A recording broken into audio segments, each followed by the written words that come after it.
હવે વાત મહેસાણાની કરીએ। ડાવોલ ગામનો મહત્વનો નિર્ણય સામે આવ્યો છે। બાળકોના આરોગ્ય માટે ચિપ્સના નાના પેકેટ પર પ્રતિબંધ લગાવવામાં આવશે, તો 5 અને 10 રૂપિયાના ચિપ્સ અને અન્ય પડીકાના વેચાણ પર રોક। ગ્રામસભામાં સર્વાનુમતે ઠરાવ કરવામાં આવ્યો।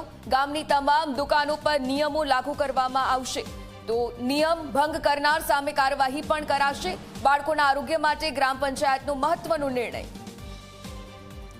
સંવાદદાતા તેજસ ફોનલાઈન પર જોડાઈ ગયા છે। તેજસ, જે રીતે નાના બાળકોના આરોગ્ય સાથે સતત ચેડા કરતા આ ફૂડ પેકેટ્સ હવે તેના પર રોક લગાવવાની માંગ કરવામાં આવી છે, શું જાણકારી?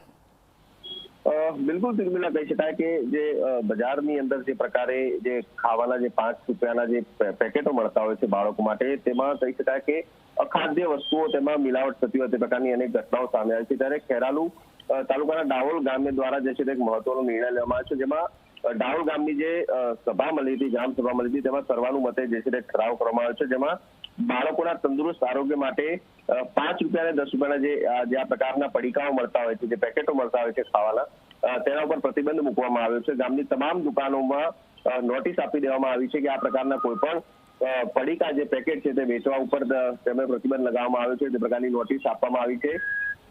ખાસ કરીને નિર્ણય જે છે બાળકોના જે સ્વાસ્થ્ય માટે લેવામાં આવ્યો છે। 16 ઓગસ્ટથી જે છે તે આનો અમલવારી પણ શરૂ કરી દેવામાં આવી છે અને નિયમ જે છે તે ભંગ કરનાર સામે કડક કાર્યવાહી કરવામાં આવશે, જેમાં પ્રથમવાર જો આ પ્રકારનું કોઈ પણ દુકાનદાર ગામની અંદર પકડાશે તો તેને 1000 રૂપિયા સુધીનો દંડ કરવામાં આવશે અને ત્યારબાદ જો બીજી વખત તે પકડાશે તો ગામ બહિષ્કાર જે છે તે દુકાનનો બહિષ્કાર કરશે, તે પ્રકારનો પણ જે છે તે નોટિસમાં ઉલ્લેખ કરવામાં આવે છે। કહી શકાય કે મહેસાણા જિલ્લાના ડાવોલ ગામમાં હાલમાં તો કહી શકાય કે બાળકોના આરોગ્ય માટે અને ગામને જે છે સ્વસ્થ રાખવાના હેતુથી એક મહત્વનો નિર્ણય જે છે લેવામાં આવ્યો છે। બિલકુલથી આભાર વિગતો સાથે જોડાવા બદલ।